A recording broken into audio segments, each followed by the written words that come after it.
world will be. It is over to you, Mr. Julia Moni. Well, Miss World 2025 is...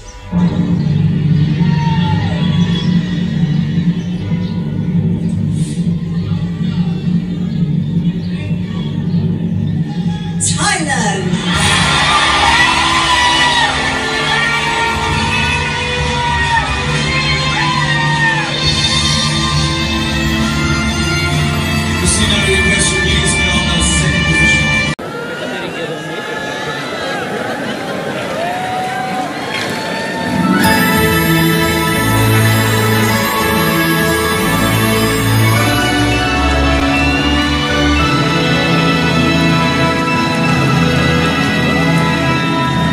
Opal Sujata from Thailand is the 72nd Miss World.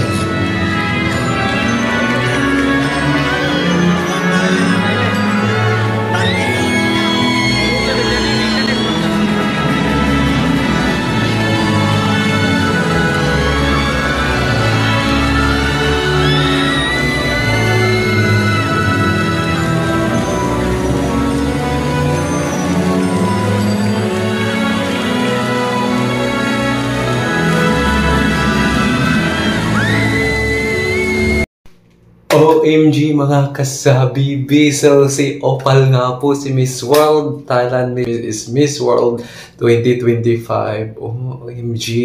You know, I made a video for a while and I was already uploaded that, you know, I feel it that Miss Thailand, Miss World 2025 will be the next Miss World 2025. So she made it. I'm so proud of you, Miss Opal. I know that you did very well. You're very hardworking. You know, a lot of things that happened to you, the struggle time, and you know, you make it probes that, you know, will be the next Miss World 2025. And of course, tinabi mo, di ba, na inumpisahan ko to, tapusin ko to. And yun na nga, nagkatotoo, nagka-align yung star sa'yo. And of course, I'm very proud to Miss Philippines, Miss World Philippines 2025. Chris Nagraveles, you made it, girl. I know that, you know, there's a more achievement and there will be crown that really fitted on you. And I hope that you will joining in Miss Universe.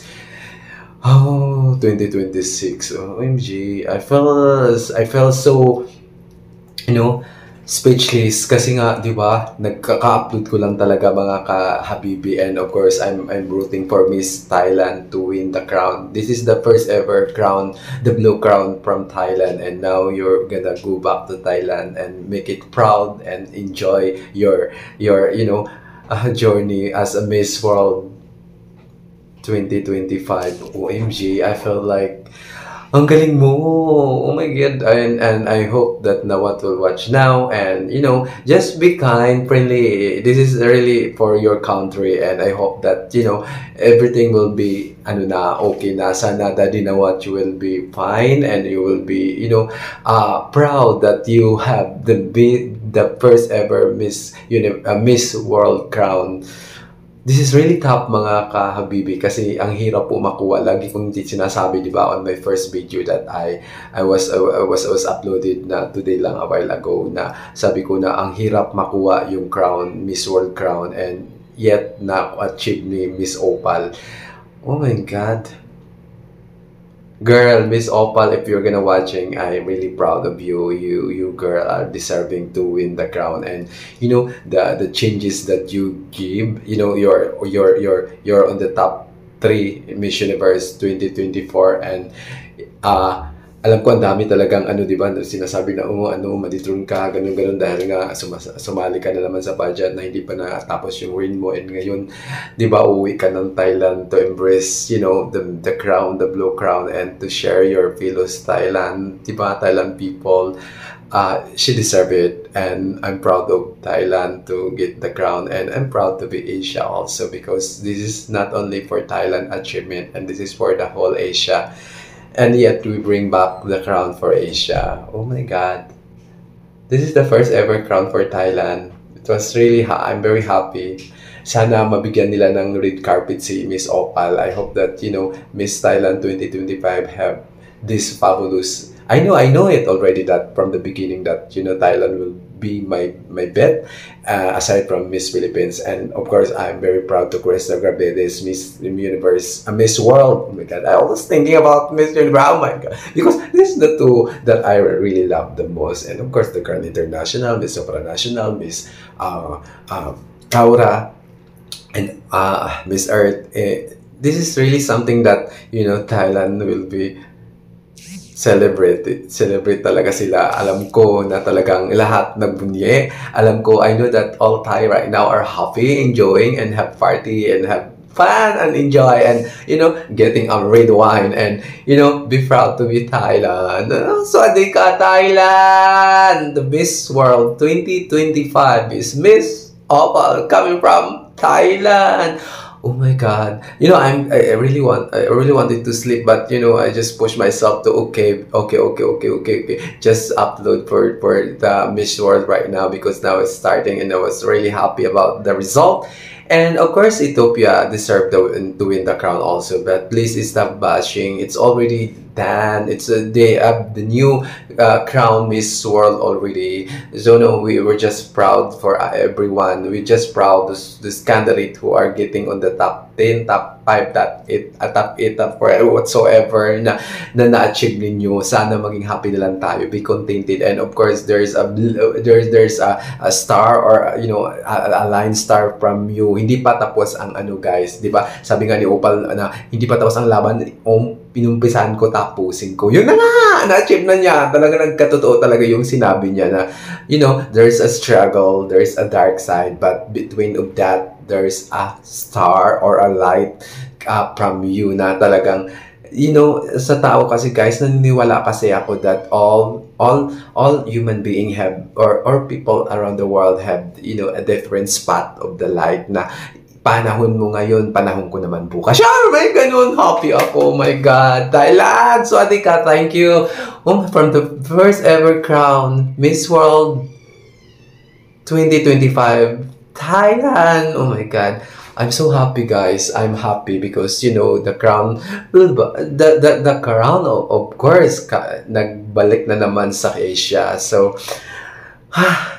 enjoy natin tong moment na to. And of course, congratulations to Thailand. Thailand! Sawasdee ka! I'm so happy, guys. Even though that I have no sleep, but I'm still awake for Thailand, to supporting Thailand. And of course, supporting for Miss World Philippines, Crystal Grabedes. I'm proud of you, girl, to getting on the top 8. Alam ko naman, guys, lahat sila, ilang kandidata, 80 plus, lahat sila deserve in the crowd, especially to getting on the top 10.